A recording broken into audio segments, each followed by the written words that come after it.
আসসালামু আলাইকুম সুপ্রিয় শিক্ষার্থী বন্ধুরা, ম্যাট্রিক্সের আজকে তৃতীয় লেকচারে সবাইকে স্বাগতম জানাচ্ছি। আজকে আমরা টাইপ করব 15 নাম্বার থেকে, অর্থাৎ ম্যাট্রিক্সের যে প্রকারভেদ আছে সেই প্রকারভেদের 14টি প্রকারভেদ শেষ হয়েছে আমাদের। আজকে আমরা প্রকারভেদ করব 15 নাম্বার থেকে। 15 নাম্বার যে প্রকারভেদটি ম্যাট্রিক্সের সেটি হচ্ছে ত্রিভুজ আকৃতির ম্যাট্রিক্স, সেই ট্রাইঅ্যাঙ্গুলার ম্যাট্রিক্স।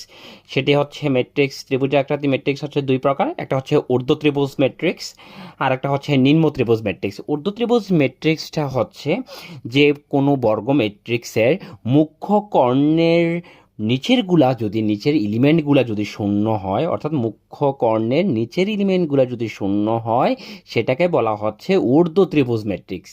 ঠিক আছে, এবার আসো আমার নিম্ন ত্রিভুজ ম্যাট্রিক্স কোনটা, সেটা লয়ার ট্রাইঅ্যাঙ্গুলার ম্যাট্রিক্স। সেটা হচ্ছে কোনো বর্গ ম্যাট্রিক্সের আমার প্রধান কর্ণ বা মুখ্য কর্ণের উপরের গুলা যদি শূন্য হয় সেটাকে বলা হয় নিম্ন ত্রিভুজ ম্যাট্রিক্স, লয়ার ট্রাইঅ্যাঙ্গেল ম্যাট্রিক্স। এবার আসো আমাদের প্রকারভেদ হচ্ছে 17 নাম্বার, সেটা হচ্ছে সমঘাতিক ম্যাট্রিক্স। সমঘাতিক ম্যাট্রিক্সটা হচ্ছে কি জিনিস, যে জিনিসটা হচ্ছে একটা ম্যাট্রিক্স থাকবে, ওই ম্যাট্রিক্সটাকে যদি আমি স্কোয়ার অর্থাৎ মানে এ বাই এ গুণ করার পর যদি আবার আগের ম্যাট্রিক্সটা ফিরে পাই, সেটা হচ্ছে আমার সমঘাতিক ম্যাট্রিক্স। তাহলে সমঘাতিক ম্যাট্রিক্সটা হচ্ছে কি, দেখো এ ইন্টু এ মানে এ স্কোয়ার, এটাকে গুণ করার পর আমরা কি করলাম, এ ম্যাট্রিক্সের মান বি ম্যাট্রিক্সের মান আমি বি ম্যাট্রিক্সটা বসালাম। বসানোর পর দেখো গুণের নিয়মটা হচ্ছে কি, প্রথম সারি আমার দ্বিতীয় ম্যাট্রিক্সের প্রথম কলামের সাথে গুণ, অর্থাৎ প্রথম সারি কত, এই টু, আর এখানে এই কত টু, দুই দোকানে চার, প্লাসে মাইনাসে মাইনাস, দুই একে দুই। এই প্রথম সারি প্রথম কলামের কাজ শেষ। এবার প্রথম সারি দ্বিতীয় কলাম, তাহলে দুই একে দুই, প্লাসে মাইনাসে মাইনাস ওয়ান। প্রথম সারি প্রথম কলাম প্রথম সারি দ্বিতীয় কলামের কাজ শেষ। এবার প্রথম সারির কাজ শেষ, এবার দ্বিতীয় সারি, অর্থাৎ আমার এই দ্বিতীয় সারি প্রথম কলাম, দুই দোকানে কত চার, মাইনাসে মাইনাসে মিলা প্লাস, দুই একে দুই। আবার হচ্ছে কি আমার দ্বিতীয় সারি প্রথম কলামের কাজ শেষ, আবার দ্বিতীয় সারি দ্বিতীয় কলাম, দুই একে দুই, প্লাসে মাইনাসে মাইনাস, মাইনাসে মাইনাসে মিললা প্লাস। এবার আমরা ক্যালকুলেশন করলাম, আসলে কত two one minus two minus one. দেখো সেই আগের ম্যাট্রিক্সটা আমাদের সেম টু সেম, সেই আগের ম্যাট্রিক্সটা আমরা পেলাম। যদি আগের ম্যাট্রিক্সটা আমরা পাই স্কোয়ার, অর্থাৎ ম্যাট্রিক্সটাকে গুণ করার পর যদি সেম ম্যাট্রিক্সটা আমরা পাই, তাহলে সেটাকে বলা হচ্ছে সমঘাতিক ম্যাট্রিক্স আমাদের। এবার আসো আমাদের টাইপ 18 নম্বরটা অবেদগাতি ম্যাট্রিক্স। অবেদগাতিক ম্যাট্রিক্সটা হচ্ছে কি, স্কোয়ার করার পর যদি আই হয়, আই মানে কি, অবেদগাতিক ম্যাট্রিক্স মানে কি, কোনো বর্গ ম্যাট্রিক্সের প্রধান কর্ণের ভুক্তিগুলো ওয়ান ওয়ান আর বাকি সকল উপাদান যদি শূন্য হয়, সেটাকে বলা হয় অবেদগাতিক ম্যাট্রিক্স।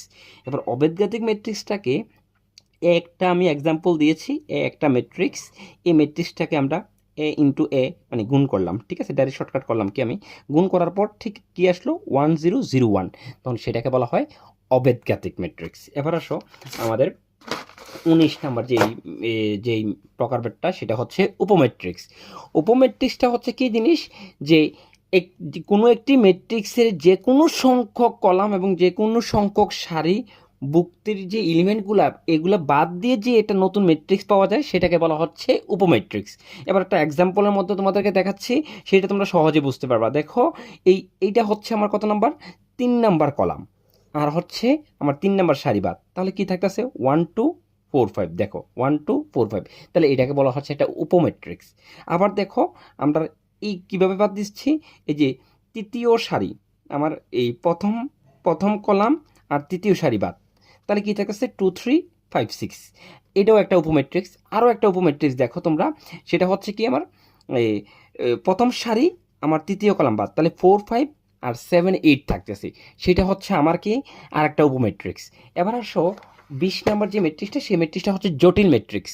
জটিল ম্যাট্রিক্সটা হচ্ছে কোনো একটা ম্যাট্রিক্সের সাথে, অর্থাৎ উপাদানগুলোর সাথে যদি জটিল থাকে, সেটাকে বলা হয় জটিল ম্যাট্রিক্স। মানে জটিল সংখ্যা কোনটা, আইকে বলা হয় জটিল সংখ্যা। তাহলে আইয়ের মান হচ্ছে √/-1। কোনো একটা এলিমেন্টের সাথে যদি √-5 থাকে, √3 থাকে, সেটাকে বলা হয় জটিল ম্যাট্রিক্স। এই পর্যন্ত হচ্ছে আমাদের 20টা পড়ানো হয়েছে, এই 3 নাম্বার ক্লাস লেকচার পর্যন্ত। নেক্সট ক্লাসে আমরা 2টা প্রকারভেদ পড়ব। প্রকারভেদ পড়ার পর আমাদের বইয়ের অঙ্কতে আমরা চলে যাব। ঠিক আছে, আজকে আমাদের এই 3 নাম্বার লেকচার, কালকে ইনশাল্লাহ আমাদের 4 নম্বর লেকচার। 4 নম্বর লেকচারের পর আমরা বইয়ের ম্যাথ আমরা করাবো ইনশাল্লাহ। ধারাবাহিকভাবে প্রতিটি ক্লাস তোমাদেরকে দেওয়া হবে এবং সিস্টেক বই, কাতাবুদ্দিন স্যারের বইয়ের সমাধান দেওয়া হবে। তোমরা প্রতিনিয়ত ক্লাস করবে। এই ফ্রি ক্লাসের মাধ্যমে তোমরা নিজে শিখতে পারবে এবং অন্যকেও শেখার সুযোগ করে দিবে, বেশি বেশি করে শেয়ার করে।